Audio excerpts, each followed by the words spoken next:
Impresionante, el ejército alemán reconoce la victoria rusa en Ucrania, y ahora paradójicamente, culpa al ejército ucraniano, porque supuestamente no supieron poner en práctica las enseñanzas proporcionadas por los instructores de la Alianza Militar de la OTAN. Hace unas horas un polémico informe fue revelado sobre este tema en el medio inglés Bild, que a su vez fue ampliado en los medios Sputnik e Hispan TV. Te traemos el informe completo, no cambies de canal. Han transcurrido más de 500 días del inicio de la guerra ruso-ucraniana. Un documento altamente explosivo se ha revelado, en el que oficiales alemanes plantean serias críticas a las acciones de las tropas ucranianas en el campo de batalla ante Rusia. La Bundeswehr, como se conoce al ejército alemán, asegura que la contraofensiva de Ucrania no está progresando, porque sus fuerzas no implementan completamente las técnicas de guerra aprendidas en Occidente, de modo que tampoco aprovechan de todo el potencial del equipamiento occidental, reveló un documento filtrado por el diario germano Bild. En otras palabras, que la derrota de la ofensiva ucraniana no es culpa de los países de la OTAN, sino culpa de las tropas ucranianas. Según el informe, Ucrania está dispersando demasiado sus tropas en la línea del frente, y atacando con unidades compuestas por unos pocos soldados, así que la supuesta ventaja de las armas occidentales modernas se evapora. La nota de evaluación de la inteligencia alemana señala que los soldados ucranianos entrenados por las fuerzas occidentales muestran un gran éxito de aprendizaje, pero no así los oficiales de alto rango. Un viejo refrán dice, a buen entendedor pocas palabras. Implícitamente señalaron que las tropas de alto rango del ejército ucraniano no son muy inteligentes.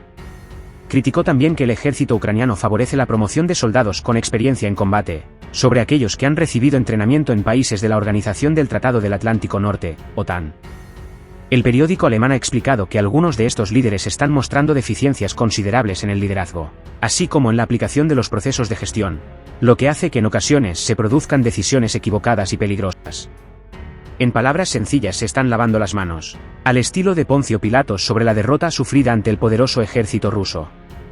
El informe también señala que los países occidentales han entrenado aproximadamente 50.000 soldados ucranianos, a su vez que han proporcionado a Kiev una gran cantidad de paquetes de ayuda militar, desde que comenzó la guerra en Ucrania el año pasado. Detalla que el ejército ucraniano comenzó su tan esperada contraofensiva a principios de junio, pero hasta ahora solo ha logrado pequeños avances contra las bien atrincheradas fuerzas rusas, que controlan más de una sexta parte de su territorio, después de casi 18 meses de guerra. El presidente ucraniano, Volodymyr Zelensky, admitió en los últimos días que el contraataque va más lento de lo esperado. Al ver que esta operación de Ucrania no ha tenido los resultados que se esperaba, pese a las ingentes cantidades de armas occidentales, algunos miembros de la OTAN han expresado su preocupación por cuánto tiempo y a qué coste tendrán que seguir apoyando a Kiev. Algunos militares occidentales, que están entrenando tropas ucranianas, precisaron que esta situación de derrota podría ser insostenible. Recientemente el medio estadounidense, Newsweek, publicó un artículo sobre la observación y la experiencia de un ex soldado de las Fuerzas Especiales de Estados Unidos en el campo de batalla ucraniano. El militar que ha luchado contra los comandos rusos muchas veces, llamado Eric Kramer, que es director y cofundador del Grupo de Apoyo de Defensa de Ucrania, UDSG, una organización internacional que apoya al país eslavo, señaló que el tiempo para el ejército ucraniano se está acabando. Declaró: o gana este año o nunca le será posible ganar. Manifestó que el conflicto Rusia-Ucrania puede continuar permanentemente, y el país de Zelensky podría convertirse en un infierno. A principios de junio, Newsweek publicó la opinión del colega de Kramer, otro veterano estadounidense, Ben Hayes, que consideraba tonterías los informes de que la contraofensiva ucraniana fracasaría. Sin embargo, ha pasado más de un mes, y ahora nadie duda del hecho de que el ejército ucraniano estaba frustrado. Ben Hayes incluso cree que el ejército ucraniano ya no puede ganar, y que el futuro conflicto entre Rusia y Ucrania entrará en un largo estancamiento. La desesperación del títere comediante ante el fracaso llevó estos últimos días a Zelensky a realizar ataques a Moscú y al puente de Crimea, a los cuales Rusia dijo que responderá contundentemente. Rusia está utilizando misiles hipersónicos para alcanzar muchos objetivos, porque a lo largo del día se bombardean objetivos estratégicos militares. Cuidado, muy difícilmente veo yo a Rusia atacando objetivos civiles. Y de lo último, de lo penúltimo, están esas advertencias por parte de Rusia a Ucrania de medidas drásticas, señalaba literalmente, de represalias por los ataques contra Moscú, contra Crimea. Esta misma mañana que han denunciado ataques a la capital. ¿Qué supone esa advertencia y hasta qué punto puede elevarse más esa escalada? Bueno, pues la verdad es que las noticias que llegan de allí, de Ucrania, en los últimos días, en la última semana, son realmente preocupantes porque efectivamente hablan de una escalada que casi, a ver si se me entiende bien, era inesperada, ¿no? Porque hasta ahora Rusia, digamos que se ha mantenido contenida porque mantenía lejos de su propio territorio, digamos, lo que es el frente, ¿no? Los ataques. Es cierto que ha habido pequeñas incursiones, algunos atentados terroristas, como por ejemplo en el que asesinaron a este famoso influencer en una cafetería de San Petersburgo, o a la hija de Alexander Dugin, ¿no? Daria Dugina.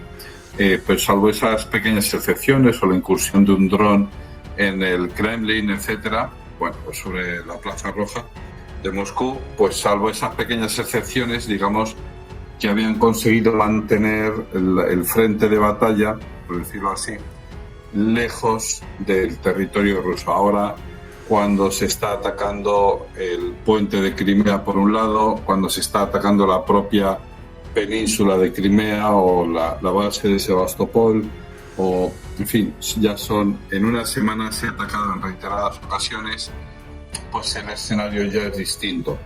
Es distinto porque la reacción de Rusia es distinta. Es decir, una cosa es llevar el frente de batalla, hay una línea de trincheras, aquello está establecido, aquello está fijado, como si fuera la Primera Guerra Mundial. Hasta ahí, digamos, se habían acostumbrado, pero ahora la situación es distinta, ¿no? Rusia está utilizando misiles hipersónicos para alcanzar muchos objetivos, porque a lo largo del día se bombardean objetivos estratégicos militares. Cuidado, muy difícilmente veo yo a Rusia atacando objetivos civiles. Es cierto que en los medios de comunicación se nos muestran imágenes de un edificio de civiles ha sido dañado y tal, pero es difícil calibrar desde aquí, y sobre todo con las imágenes que nos muestran, si el misil que ha atacado eso ha sido un misil ruso o simplemente ha sido que la artillería antiaérea pues ucraniana ha fallado en su defensa de eso, ¿no? De la lucha contra el enfrentamiento contra un misil ruso. De tal manera que, ya digo, se han intensificado esos ataques por las noches, se han intensificado esos ataques contra objetivos ucranianos, y la razón es bien sencilla, y es que por decirlo de alguna manera, Crimea no se toca, ¿no? Es digamos el mensaje que se quiere lanzar desde Moscú, sobre todo teniendo en cuenta que ojalá estén negociando, ¿no? Estén en esas conversaciones, estén negociando, y ojalá que efectivamente pues se ponga claro sobre la mesa un armisticio, un alto el fuego, no una paz como tal, un tratado de paz, sino simplemente un armisticio, un alto el fuego, para poder negociar una paz, eso sí, pero vamos, que se ponga sobre la mesa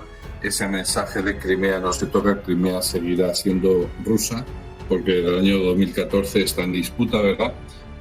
Fue tomada por los rusos y así de momento, así está de momento, ¿no? Entonces, es por parte de Rusia lo considera territorio ruso, ¿no?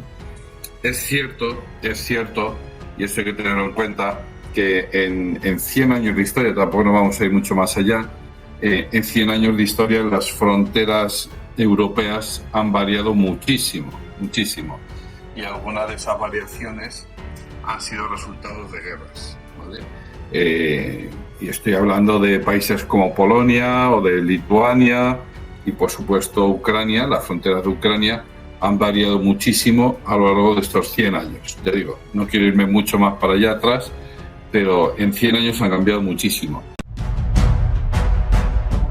Suscríbete a mi canal para recibir más videos.